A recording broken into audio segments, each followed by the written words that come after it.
제가 이 페이지를 안 쳐놨네. 뒤쯤에 있을 거예요. 네, 여러분 안녕하세요. 안녕하세요. 오늘 게스트를 모셨는데 일본에서 오셨어요. 그리고 제 책 당신의 본성은 살아있다의 소재 사례가 들어있는 주인공이시고요. 제가 찾아드릴까요? 네, 더 빠를 것 같아요. 일본 동경에 살고 계시고요. 딸 둘을 키우는 엄마입니다. 제가 일본에 가서 이분을 처음 뵀어요. 일본에 가서 뵀을 때랑 이제 나중에 강사가 돼서 이렇게 활약을 하실 때 변화가 너무너무 컸거든요. 도대체 무슨 일이 있었나요? 저도 이 책을 읽으면서 제가 그때 그 당시 했던 말과 저희 시츄에이션이 떠오르면서 저한테서 이런 변화가 있다니 기적이라는 단어로 표현할 수밖에 없더라고요. 제가 그만큼 예전에 저는 제가 아닌 모습으로 살려고 애썼다면 지금은 저와 더 가까운 나로 살려고 애쓰고 있는 중이에요. 그 얘기는 지금 네. 그 당시에 그 김찬주 강사님은 뭔가 보여지는 것이 두렵다거나 혹은 이렇게 보이고 싶다라는 그 틀이 있었나 봐요. 야, 굉장히 컸죠. 어떤 모습으로 보여지길 원했고 네. 뭐를 들키기 싫으셨길래 이렇게 표현하는 게 어려우셨나요? 네, 부모가 원하는 딸이 모습을 하려고 저는 아마 결혼하기 전까지 쭉 그런 모습을 하려고 노력을 했어요. 그러다 보니까 제가 하고 싶었던 그런 표현이 아니라 부모가 원하는 착한 딸, 그리고 똘똘하게 보여야 되고 지적이어야 되고 그 모든 면에서 저와 멀어지는 것, 제가 있는 그대로 저 자신 표현할 수가 없는 저라면 아마 더 이해가 되실 거예요. 네, 너무 와닿아요.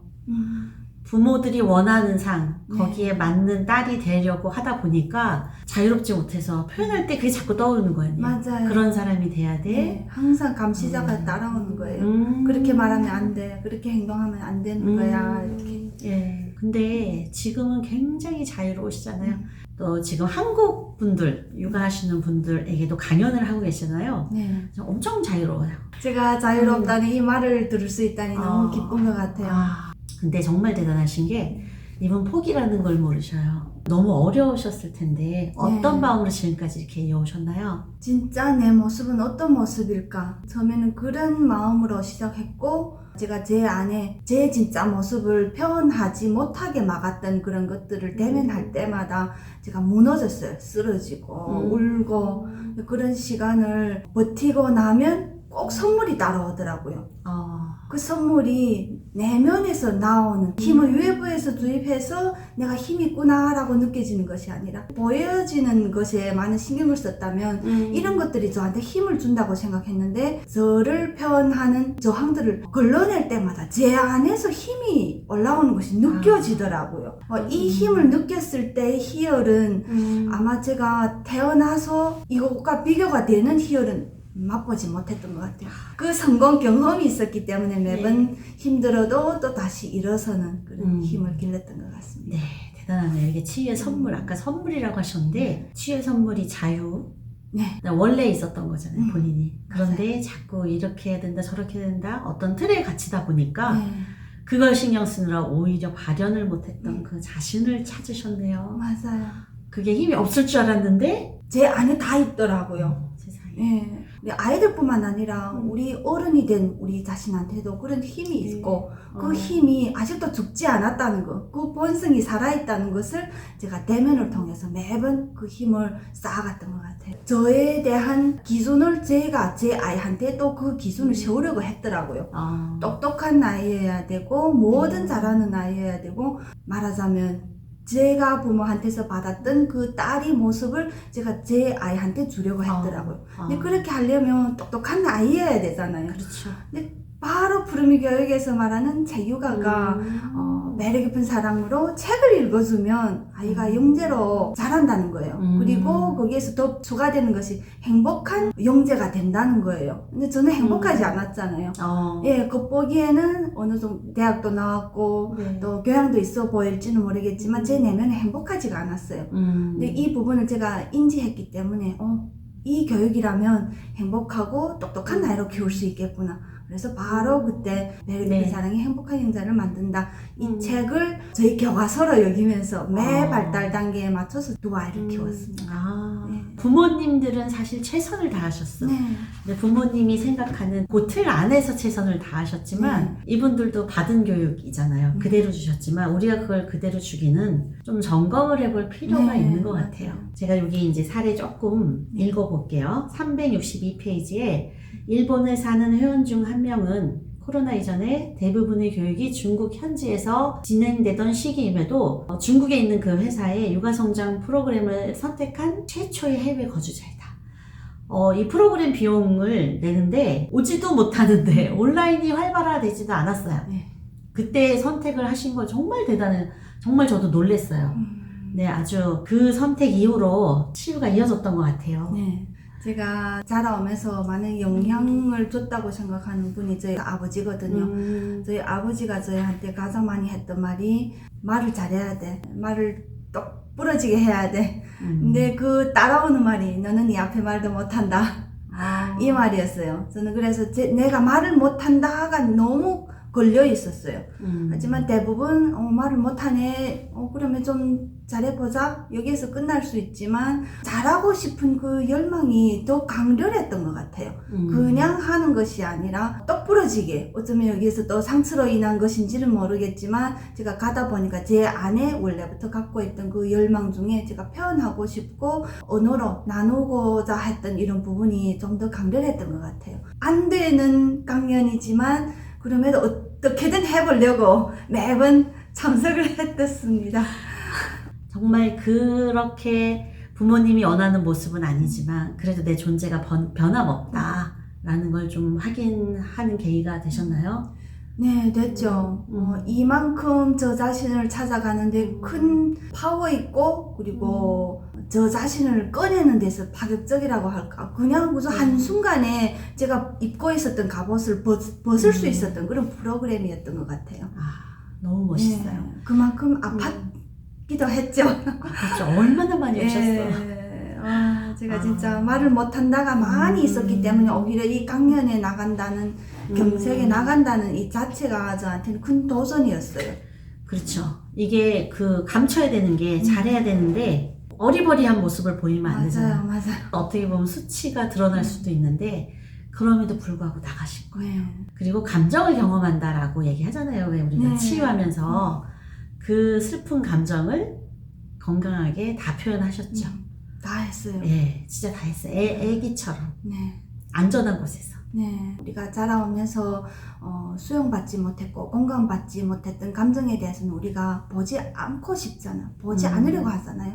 근데 그것을 봐야 하는 순간에는 너무 아프고 그리고 화도 나고 그리고 너무 억울하고 너무 해결이 안 된 감정이 많은 거예요. 근데 이 감정을 대면할 때마다 내가 진짜 내 모습을 찾을 수 있기 때문에 매번 그것을 했던 것 같아요. 네. 진짜 아름답죠? 드러내고 싶지 않은 모습을 강연을 하고 나눔으로써는 말하자면 소위 우리 들킬 수 있다고 얘기를 하거든요. 근데 그럼에도 끝까지 자기 표현을 멈추지 않고 하셨어요. 그러면서 본인이 어떤 내면에 어떤 빛이 있는지 그걸 굉장히 힘겹지만 찾아가셨고 그게 또 제일 기쁘죠. 무엇보다도 아이가 영어를 잘해서 기쁜 것보다 더 기쁘더라고요. 내가 이런 모습, 나의 원래 모습이 이런 모습이었구나 라고 느꼈을 때 그 안도감, 편안함, 그 두려움이 없는 거, 걱정이 없어지는 그 순간이더라고요. 근데 이 마음 상태로 내가 내 아이를 봤을 때 내 아이가 영어를 잘하든 못하든 이 아이가 너무 이쁜 거예요. 아이가 그냥 존재 자체로 뭘 잘해서가 아니라 그쵸, 맞아요. 그냥 사랑스러운 그 맞아요. 모습을 육아는 원래 그렇게 해야 되는 거더라고요. 아이가 잘 자라서 내가 육아를 잘하는 것이 아니라 엄마가 온전하게 비춰줬을 때 내가 아이를 잘 키우고 있구나. 이것이 더 맞는 것 같아요. 네. 아이가 4개국어를 자유롭게 하거든요. 그 부분도 제가 더 들어보고 싶고 제 책에 또 한 사례가 있어요. 우리 이렇게 화내는 거 부정적인 감정이라고 억압당하고 사시는 분들 많잖아요. 근데 이제 집에서 문화를 만드셨어. 그래서 그게 너무 재밌더라고요. 그래서 제가 짧게 넣었어요. 집안에 이런 문화가 있으면 얼마나 아이들 자유로울까. 엄마가 화를 낼 때 아이가 어떻게 한다고 그랬죠? 저희 집에는 화를 낼 때 소리를 지르는 그 통이 있어요. 거기에 대고 소리를 지르면 소리가 일본은 옆집하고 가까우니까 소리가 잘 통하거든요. 덜 들리게 통을 샀는데 그 통을 가져다 주면서 엄마 여기다 대고 좀 화를 내. 그리고 가끔은 제가 혼내서 자기가 화가 났을 땐 그걸 들고 자기 방에 가는 거예요. 그리고 울고 나와요. 그러니까 이제 모든 감정을 표현하는 것은 건강하다.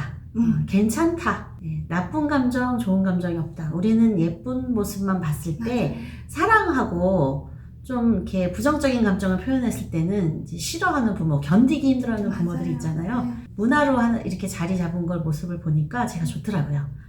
너무너무 사랑스럽지 않아요? 제가 이걸 다 배운 거죠. 제가 만들어서 여기까지는 올 수가 없잖아요. 제가 네. 다 보고 배우고 또 가정교육관 그리고 우리 담당 선생님 이선희 작가님이 비춤이 있었기 때문에 여기까지 올 수 있었습니다. 네. 근데 일본에 맞게 좀 지혜롭게 잘 창조를 하신 것 같아요. 네. 그쵸? 아이들이 집에 있을 때 제가 가볍게 감정을 풀 때는 그 합통을 사용하고 제가 감정이 격하거나 혹은 큰 데면 제가 제 상처를 알아차렸을 때는 자동차에 가거나 그래요. 저는 자주 자동차를 차 안에서 많이 풀었던 것 같습니다. 네, 네. 굉장히 교양 있게 생기셔서 화 안 낼 것 같은데 되게 네. 잘 내고요. 잘 네. 울고 감정 표현 굉장히 자유롭게 잘합니다.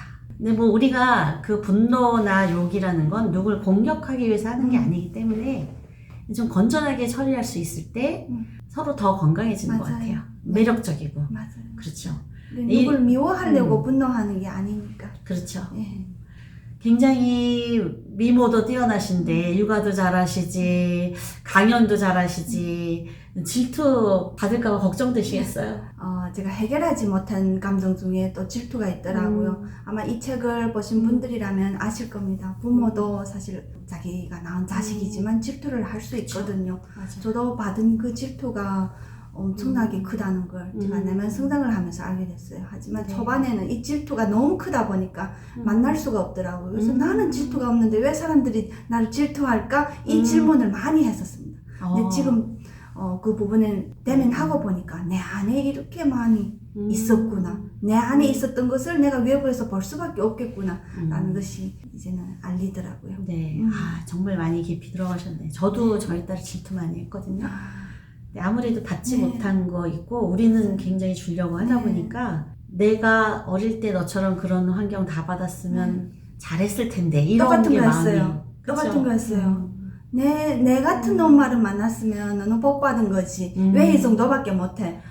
이걸 제가 배운 놈하니까 말로는 못했어요. 하지만 속으로는 계속 생각했죠. 근데 엄마가 말은 하지 않아도 무의식에 갖고 있는 그런 마음들, 느낌들, 에너지들을 아이들은 다 느끼고 있다는 걸 너무 공포스러워요. 공포스러워요 진짜. 네. 웃고 있지만 맞아요. 화가 나 있는 거죠. 맞아요. 그러니까 아이가 그랬던 것 같아. 네. 엄마 화난 것 같아. 빨리 가서 여기서 화 풀어. 맞아요.